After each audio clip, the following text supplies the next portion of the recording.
finished my review for Punch Drunk Love, and I figured if I was going to review Punch Drunk Love, I should also review There Will Be Blood.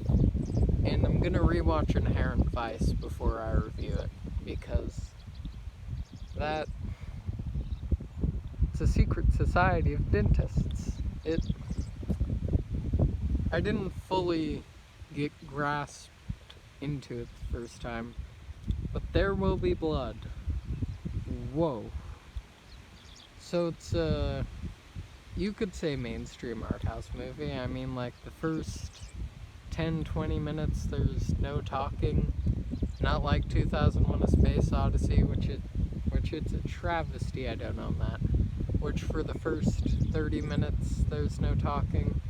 Only this one it's for like 10 or 20, and it's some of the most beautiful direction you'll ever see. But like, this movie stars Daniel Day-Lewis and Paul Dano.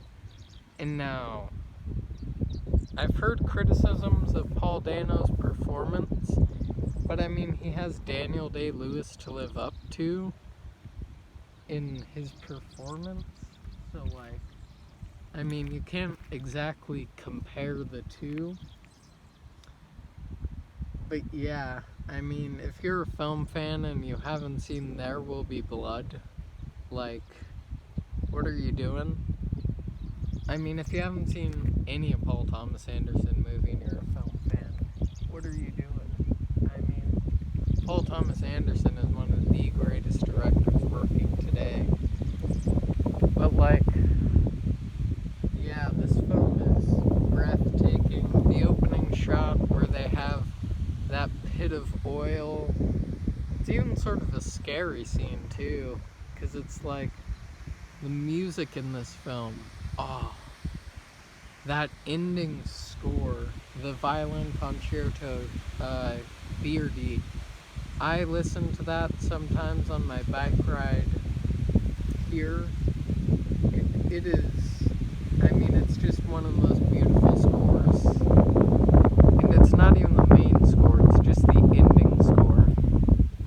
But yeah, basically this film is about an oil prospector who goes to this town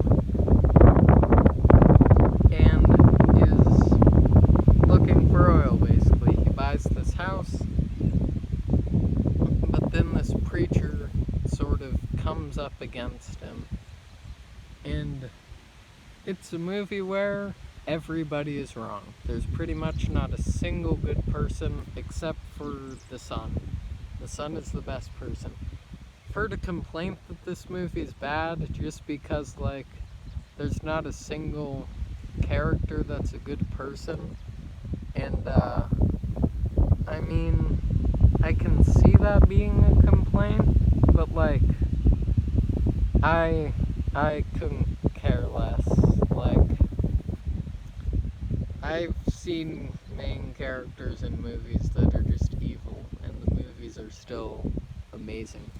But getting into more of the film, so the most famous part about this film is Daniel Day-Lewis's performance. His performance is out of this world. The ending, one of the greatest film endings just ever. Probably the most classic line from the movie, "I will drink your milkshake." That was a horrible impression, but yeah. This film definitely has more layers to it too, if you think about it.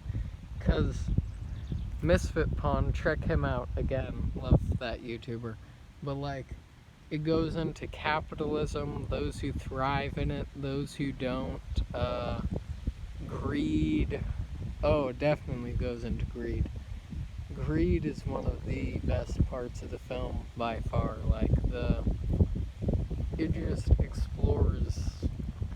I love films about greed, where you sort of just see the characters sort of fall down because of their greed, basically. Like, I mean, any mobster movie you can think of. Scarface, Goodfellas, Casino, uh, all those, if you really think about it, they're about greed. Like, every single character in pretty much any mafia movie except for The Godfathers falls down because of greed. But this movie explores it in a more interesting way. But like the scene in the church with Paul Dano and Daniel Day-Lewis has so much symbolism in it. Like, there's so much to appreciate in it. And when he's just yelling at him like, oh, I can't say anything. But when he's just yelling at him, and then Daniel Day-Lewis is just yelling back, and then the cross is over them. I'm not Catholic. I'm not religious at all. We won't get into that, but like, that scene, there's so much to unpack. And there's a lot to unpack in all the scenes. I mean, the opening scenes alone, you could just explore for days. And then this, I haven't mentioned this a lot in my reviews, but the costume design and the set design is amazing. Like, it actually feels you're in like the 1800s or 1900s. I think it's 1900s, but it seems more like it's 1800s. But this film looks like that. It looks exactly like what you would think that would be. And like,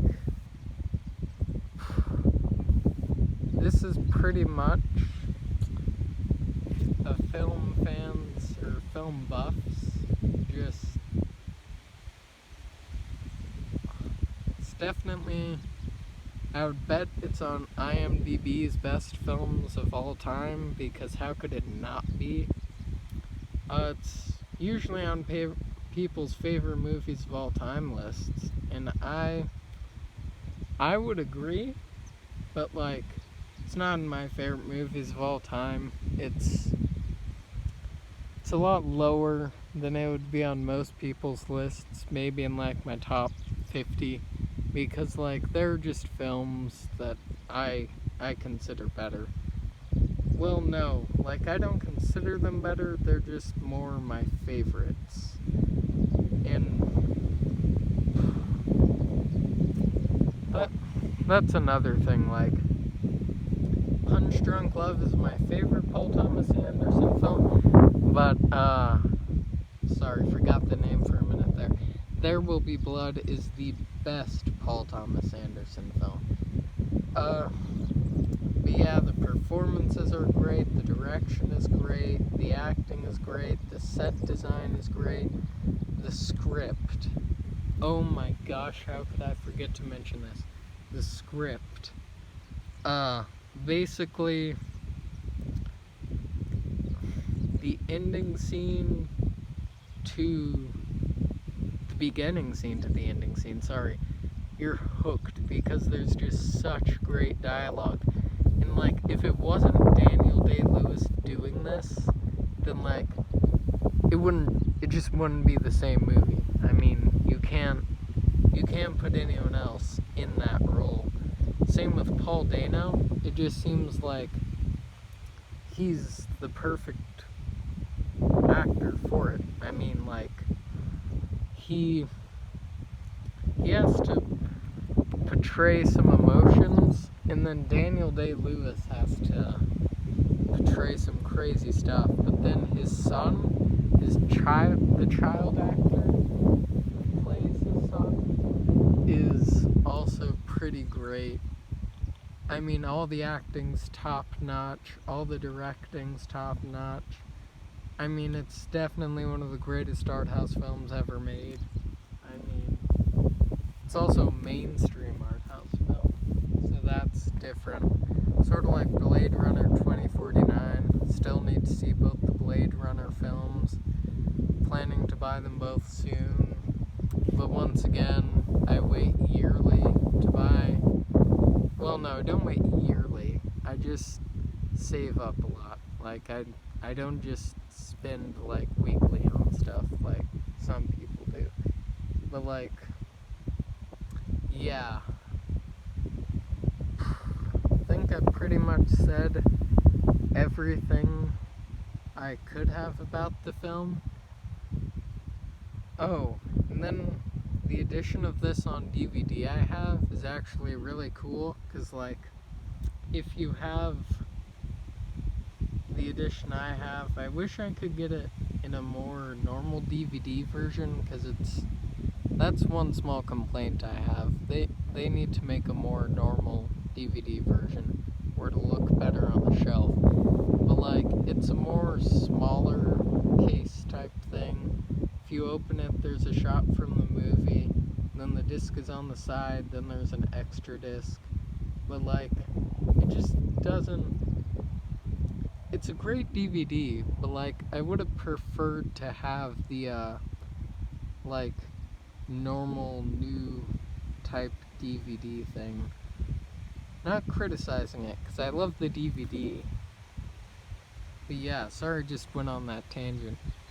But yeah, stay safe, stay quarantined, have a good day. If you have not seen this film, watch it. And that was another review for Art House Month, I guess. Have a good day.